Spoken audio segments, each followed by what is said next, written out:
Hello everyone! Today we are inside because it is once again in the 90s, feels like 100 with a bunch of humidity, and I am tired of sweating constantly. So we're gonna hang out inside, but I think this is gonna be fun because I usually don't show you around what I call my garden lady room until the winter, but I do use it every day. This is where I make my bouquets, I tie things together to dry, any crafts that I'm doing, even non-garden related stuff. Sometimes I'll just sit here and work on my laptop. So I'll show you around a bit. I do have some tasks that I need to do, some ideas that I've created that I want to share with you in case it might be something that you want to try.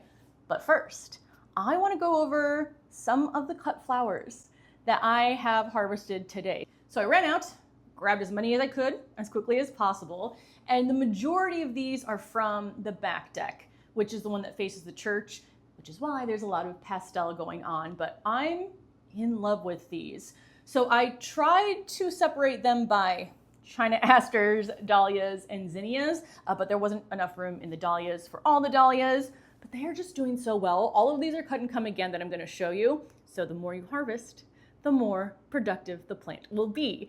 So I'm going to, maybe I'll start with the zinnias because I feel like there's fewer of those and that'll go more quickly. Now I do have individual videos that I went through in the spring when I was ordering all of my seeds or after I got all my seeds and showed you what exactly I was planting, went over the plant height, spacing, which I ignored, all of the plant details and photos I have in those videos. So I've linked down below my specific zinnia, I think I have a dahlia video, better have a dahlia video, and China aster video if you want all of the details. But I really wanted to show you what these look like growing in my garden because, well, I love all of them, but some are really extra impressive. So I'm gonna start off with a new to me zinnia, and I think it was new for 2025. I know some of you are growing it as well. These are the ballerina zinnias, and I'm gonna try to hold flowers, I think, near my head just for size comparison. First off, I love this color. This is the perfect ballerina pink color. These though, these two that I have are on the smaller side, and this one had a cucumber beetle eating it, but most of mine have been this size. Look how big this is. So both of them are against my head for size comparison. The very first one that opened was huge. I've never grown zinnias that are this large. Even my giant Benary zinnias, which have the word giant in them, the flower heads aren't this big. So this has been really exciting. This is 100% growing next year. And just to compare, let me grab a dinner plate dahlia. So this is the size of the ballerina zinnia next to a dinner plate dahlia. So look at how big that is. I love these so much. They are a must-have now in my garden. Again, I got the seeds from Johnny's Seed. They sold out very quickly, so I will definitely be saving seeds, but I would recommend ordering seeds soon for next year. I actually start ordering my must-have seeds in September or October so that I do have them for the spring. But let me know if you are growing the ballerina zinnia, if your flowers are also huge. Next up is the Queenie Lime series. I have 4 different varieties that I'm growing. I think there are 5 total. But I only have 4 of them. Now I will say with the Queenie Lime, this is where I see the most variance among zinnias. Some have more petals, some have fewer layers of petals. Some, for example, like this one here is one of the Queenie Lime red. Some have more red, some have less red and more lime like this one. So they don't all look the same. In fact, some of them can look quite different, but this is just an example at least of the colors and how they look in my garden. So this one right here is the Queenie Lime with blush. I'm pretty sure this was the original one, but this is like the traditional Queenie Lime with blush that everyone fell in love with. Now this one, I didn't have a ton of Queenie Lime red on hand ready to be harvested because I already harvested a bunch of them for bouquets, but this one is not normally smaller than the other Queenie Limes. This one is just happens to be a smaller flower that I harvested off of the stems. But like I said, this one has more lime, less red, but there are some that are very red as well. Then we have Queenie Lime Orange. I think is there a Queenie Orange? There's one that's just completely orange, which I was like, I'm getting the Queenie Lime series, why would I get a completely orange zinnia? But this is the Queenie Lime with orange. It has, again, a little bit of lime in the middle, a bunch of orange around the outside. This is one where I have seen some that are a bit more lime, but usually most of them are pretty orange in comparison to like the Queenie Lime Red. And then last of the Queenie series is probably my favorite, but it is really hard to choose. But this is the Queenie Lemon Peach. So it has a very bright yellow outside and then more of a peach on the inside. And I just think it looks really pretty. I love this specific color of the yellow. It's not, pale yellow. It's not super, super bright yellow, but it's just a nice yellow with some orange on it. I love this so much. I love all of them. It's not like I would ever stop growing any of the 4 that I'm growing, but I just fell in love with the Queenie Lemon Peach zinnias. This right here is one of the giant Benary zinnias. I believe this is the purple one. I have a mix, so I just sowed random ones and saw what color I got. I have this, and I think I have a pink one growing out front. I have a couple in the back as well, but these have just started blooming in the last week or 2. So these get tall. They do get about 4 to 5 feet in my garden. I've been growing them since 2021. And I love them so much. They're so productive. And because these are taller zinnias, the stems are also longer. So compared to, let's grab one of the Queenies and actually show you the stem length. So if you care about the length of stems for bouquets, I really don't, because most of my jars are pretty small. But the giant zinnias have larger stems for harvesting, and also size comparison of the flower head. But let's also look at the ballerina next to the giant Benary. Look at that. Look at how big this is. I'm just, every time I see this in the garden, I initially think Dahlia, and then I'm like, no, that is the ballerina zinnia. And then the final zinnia series that I have harvested today is the Cinderella series. I grew these in my center raised bed 2 years ago. I like the colors, but they aren't my favorite colors. So for something that would stand out in the center of my garden, I did switch to the Queenie Limes. But they are really vibrant and they come in a bunch of colors. I would say, not to be mean, I don't love these as much as the other ones I've shown you, but they do still hold a place in my heart. But I have the Cinderella Red, Cinderella Purple. I know there's white, orange, yellow. There's a bunch of colors of these. And what I do like is that the centers, I feel like the yellow flowers around the centers are much more obvious in these than compared to some of the other zinnias. So I do like that contrast of the yellow center or the yellow flowers around the center and then the bright petals. But probably because they don't have as many layers, they aren't my favorite, but I love them. I love them. I still grow them. Next up, let's come into my dahlias, which I have 1, 2 types in this jar, and then all of these have the additional dahlias in them. I didn't want to talk about something first with the dahlias though. Usually what I do with my dahlias is I will bring them inside if I've been storing them in the garage over winter, or I will plant fresh tubers that year in April. So I'll either plant them or bring them inside in April in a container, and I will give them a head start. They will stay inside until after last frost, which I feel like came a little bit later this year. And then once it's warm enough, I'll move them outside. But that gives them like 4 to 6 weeks of additional growth.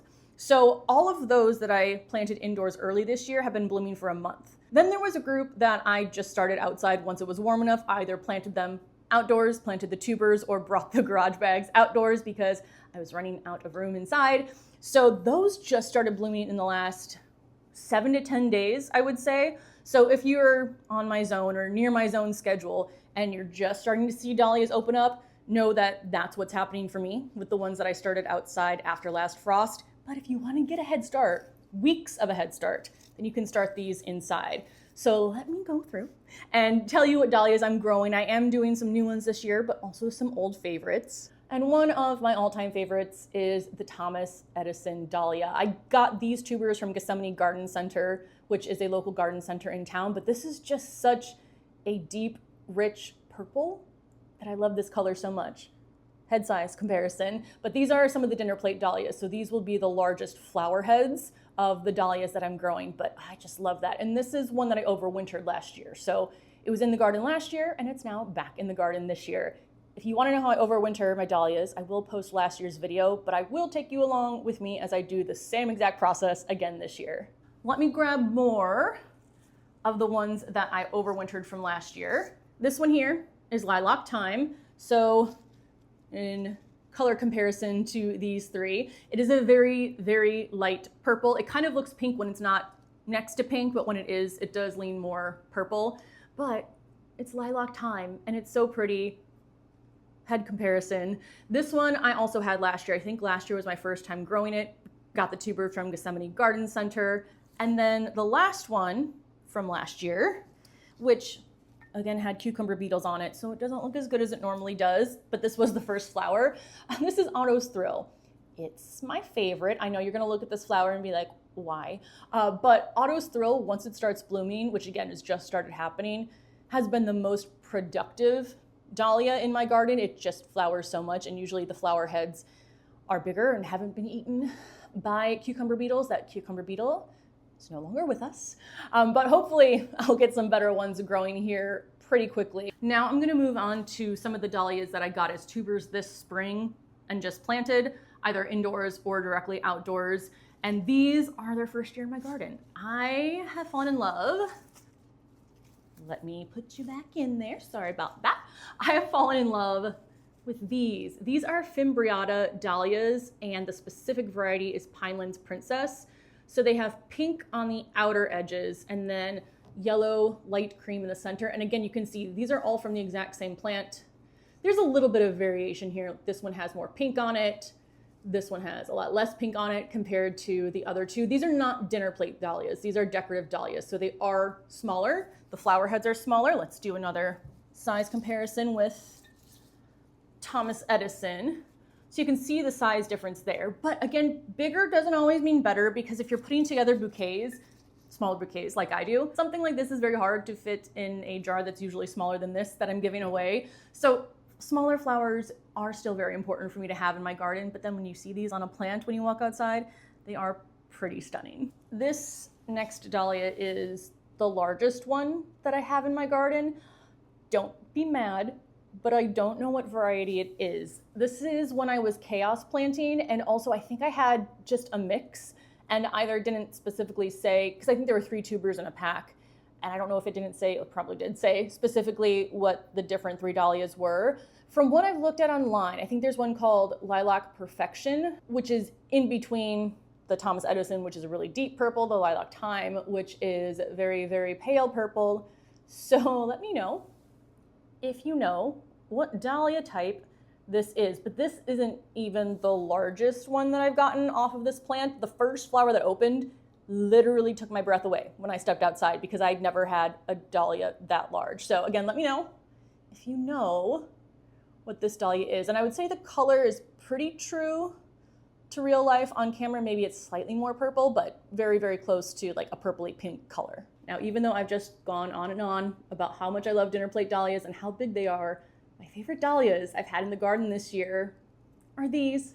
These are wine-eyed Jill dahlias. I got them from my friend Sarah. She sent me some tubers this spring. I will link her website down below, but she also sells out super fast. But this is my first time growing these. They are more like a ball-shaped dahlia. Some are even more like perfectly ball-shaped than these, but they have kind of a deep purple center. This one opened up a lot, so you can see the yellow center there. There's then yellow around the center and then pink around the edges, fading from like medium pink to light pink. I love these one because of the colors, but also most productive dahlia I had. Now I know I just said Otto's Thrill was the most productive. They have been dethroned by these. To be fair though, these flowers are smaller. They don't take as long to develop, but I have harvested so many already. I started these inside, so they've been blooming for about a month now. I can easily get 20 to 30 dahlias a week from the 3 plants that I have.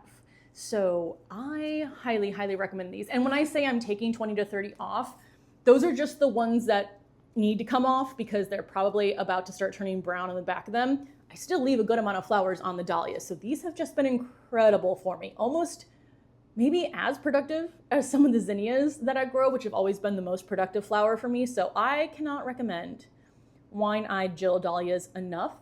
Hopefully you have the same luck as I do. These are currently in my raised bed, which I cannot move down to the garage. Most of my other dahlias are in grow bags, but I will be digging these up, planting them in a nursery pot over the winter, sticking them in the garage and bringing them back because I need them. I need these in my life every garden season. Now let's move on to another one of my favorite cut and come again flowers, the China aster. I fell in love with these 2 years ago and I just keep adding more and more varieties. This is not a comprehensive list of all the ones I'm growing. These are just the ones that are blooming now. And again, I do a video going over every single one that I planted, but I did want to show you because some of them are similar form, but different colors. So I wanted to show you how they all look compared to each other. All of them are beautiful. I don't know if I could pick a favorite China aster. This China aster here is a new one for me this year. I think also newly released for 2025, but this is the Souffle light pink China aster. I would say it's about 2 inches in diameter. Head comparison would fit nicely behind my ear. This one, I love how the petals look on these. They almost just look like tiny dahlias to me. So this one is Souffle light pink. I have a lot of pink China asters, probably way more than I need, but this one I just had to try and I'm going to have to grow it every single year. Now I also have other ones that are a similar shape, but different colors. For example, these are the Tower Yellow China asters, and this is also my first year growing them.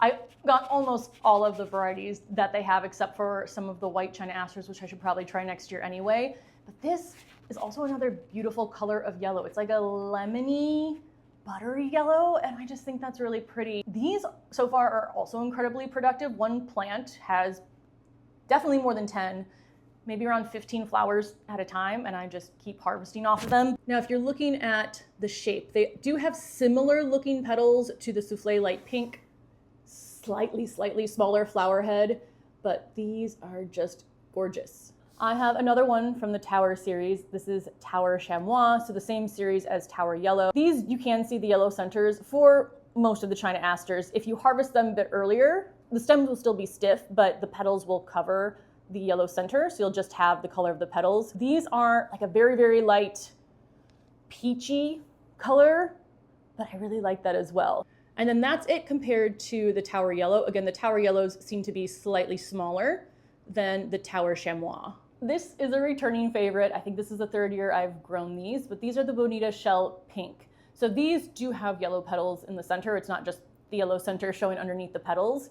But I think that color combination is really beautiful as well. These are also on the smaller size. I would say they are maybe about 1.5 inches.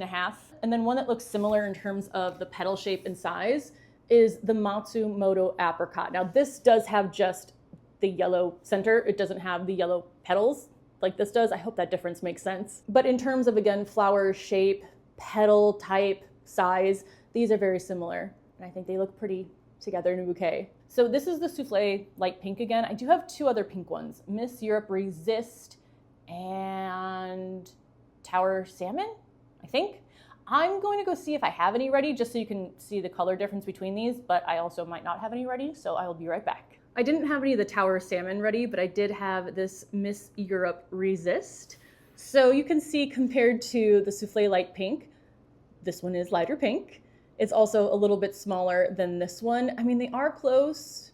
Do I need both of these in my garden? Yes. Yes, I do. The Tower Salmon, even though it says salmon, is also pretty close to this color, but I can't help myself.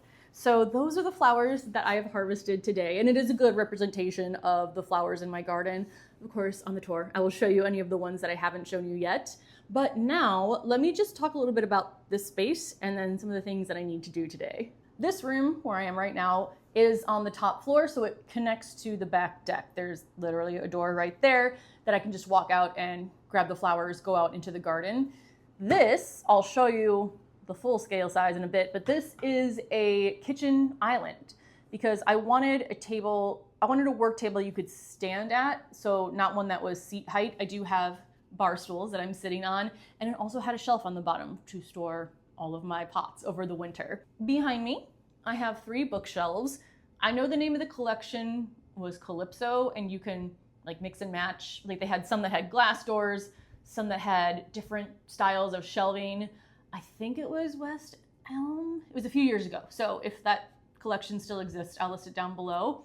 But it's 3 bookcases put right next to each other. And here I have a bunch of things for the garden, some books, and some things just for decoration. So all of the books that I have here are garden related for the most part. Maybe they're just more nature related. I am working my way through them, and I am trying to stop buying more garden books until I read the ones that I have. I also have a few houseplants on them that are surviving, even despite my neglect. I'm very glad that these make it through the summer. But this right here is a philodendron Brazil. It has a little bit of variegation on the leaves. I do trim it fairly regularly, but I do like having some of the vines coming down in front of the shelves. I've had these houseplants for years and years. The plants that are still here are the plants that have survived my neglect through the past garden season. So these are tough. So if you want plants that it's still possible to kill, but it's a little bit harder, pothos and philodendron I really love. I also have, because I love antique stores, but I also have a bunch of antique items. I love antique stores because I think I can find things that are a little bit more unique, and typically the quality is better and the price is lower, which if the quality was better but the price was higher, I might not get everything from an antique store. But I really love going, so for example, this here, I believe was a jewelry box, and in it, I store my pressed flowers that I've just collected over the years. I use them for cards, a bunch of crafts that I'll do some over the winter. Usually the summer is for gathering the flowers for the crafts and the winter is for the crafting time. But I had seen somebody have something similar that they got on Amazon. Not that I don't get things on Amazon, I do. But if I can find something that is similar at an antique store, like this was under $20, it's definitely more well-made than what you would get on Amazon. And I just like having something that has some history. Like I don't know what its history is, but I know it has some history to it. So I really like finding things like that. If there's something that I like that I could find on Amazon or any retail store, Walmart, Target, I will hold and see if I can find it in an antique store. So for example, I'm looking for a vanity table right now. I could get one off of Wayfair. There were some pretty ones, but I really like having old things that other people used to own. I don't know, but that's mostly what's up here. I have some stuff from our trips. Oh, I do have, this is from Sarah Glucker. She is an artist in Michigan, and she painted my front deck garden last year, 2 years ago. I'm also going to send her photos. So she did that off of a photo. I'm going to send her photos of the back deck garden facing the church. And she did say, which I think is nice, that if some plants have died by the time I send the photos, like my cosmos, for example, I've lost 1.5 of them, that she can just add them in and pretend like they're still there. And I was like, I like that. It'll be sort of a realistic representation of my garden. Under here in the cabinets are things that don't look as pretty when they're sitting out, but I didn't want this all just to be decorative. So for example, I have this jewelry box, which is pretty, but I use it. I have this toolbox, which I think is pretty, but it stores some of my seeds. That box stores some of my seeds. So there are things here that I also use that I can pull off of these shelves. In the cabinets are things that don't look as pretty, so I hide them. I do have a lot of empty bottles, empty jars. I have some plates and bowls that I use up here. I'm actually using some right now and I'll show you. So this is like my little cute storage gardener unit. So now let me show you a few things that I'm doing with some of the plants. And then I also want to show you my gallery wall and a vase that we need to fill on the wall. If you ever see a video inside and this table is completely clear except for a plant and some candles, please know that it's not normally like that, and all the stuff that was on the table has been shoved into a corner. But this is what I actually do have sitting on the table right now. Well, some of the many things. But I have these plates and I'm just drying some flowers to get an idea of how it does. These here are straw flowers. I mean, these come off and they're basically already dry. I store them in clear jars on the bookshelves. I've made garland, I've decorated birthday gift bags, I've decorated flower crowns. There's a lot of things you can do with these, but straw flowers are great to dry. Gomphrena is great to dry. Statice is great to dry. Looks basically the same as it does when it's on the plant. I'm also just drying some other flowers to see what they look like. Now I know that you can use silica gel and there are other different methods of drying these where they look the same or pretty much the same to when they're fresh, but I don't know, I like playing around. I want to see what some of these look like dried on their own. So this was a zinnia. I don't know if you think that's pretty. I still think some of these are pretty, but I think I want to make some zinnia garland this year for my dried flower Christmas tree. This is another zinnia that I have laying down flat. I think this is one of the ballerina zinnias. I have this pink pearl dahlia. I have a feeling it's been maybe 3 days. I have a feeling it's all just going to turn brown, but again, I don't know until I experiment. I know people use the gel a lot for the dahlias so that they still look like pretty dahlias, but I want to know what these do. So here is the Tower Yellow, the Tower Chamois. This is the Matsumoto apricot and bonita shell pink. And again, these have been sitting out here for a few days. I just have them sitting on plates that I got from an antique store. I also use these plates for saucers. It's just a nice way to add a really pretty saucer under your plant. So I have a few of these that I have laying around in different sizes, but I feel like this kind of stuff is stuff that gets left in a cabinet and never used. So I do make an effort to use the things that I have, use the nice things that I have, because one, makes it more fun, and two, they don't just sit in a closet unused. Now, right across from where I'm standing right now is my gallery wall, which I love a lot. And in the middle of the gallery wall is the candelabra vase that I've made, geez, I don't even know, 4 years ago, 5 years ago now. So that's where we're gonna head next. I'm gonna fill that candelabra up with some flowers. Now on the gallery wall, which I'm actually proud of myself because I did finally add some more pictures to it over the winter, but it's just a collection of prints that I like. A lot of them I got from antique stores. Antique stores are a great way to find cheaper prints that are also already framed, because I've learned how expensive just getting something small framed can be. So a lot of these are from antique stores, just things that I liked. I have pigeon drawings because I like my pigeons. I have some from places that we've traveled. So I really like how this wall is coming together. I do have these wall vases, which I have put fresh flowers in before, but I'm liking the ease of the dry flowers. And I've loved these dry flowers all throughout the winter. They're all from my garden last year. And I just continue to love how they worked with the rest of the room, so I left them. But I am gonna fill up this candelabra. So I made this candelabra vase thing because I got an old candelabra at a thrift store, again, under 20 bucks. I measured the candle holder diameter and then got test tubes that would fit. I super glued the test tubes in, and that was 4 or 5 years ago. And they have not fallen out once. So that is the power of super glue. I mean, I'm kind of gentle with it, but not abnormally gentle. So I will fill these with water using this small watering can. I'll put the flowers in it, and then when it's ready to be emptied out, since it's warm outside, I can just take it and like toss the water in one of my raised beds. But in the winter, I'll just go ahead and dump it in the shower, because this is too wide that if I dumped it in the sink, some of it would go in the sink, some of it would go out of the sink because it's wider than the sink basin. But I mean, pretty stable and secure. Since I love my dinner plate dahlias, and I do have a hard time putting them in giveaway bouquets, I will usually keep these for myself. And today I'm going to pop them into this candelabra vase. I'm going to add the fimbriata dahlias because they were already growing. So the sun shines this way on this plant, so the flowers are tilted a little bit sideways, which looks better since you can actually see the flowers. Now I could add more, like multiple flowers to each, but I don't know, I think I might just keep it like that for now. I think that's gonna be everything for today. I hope that you enjoyed hanging out indoors with me and going over all of the cut flowers. I will do probably more of like a full tour, everything that's on my bookshelves, things like that in the winter, once we are all stuck inside. Well, those of us in the cold climates are stuck inside. But yeah, let me know if you have any questions about anything. Those were free from my aunt. So a lot of this stuff I either got from people or thrift stores. So yeah, that's gonna be everything, and I will see you in the next video. Bye.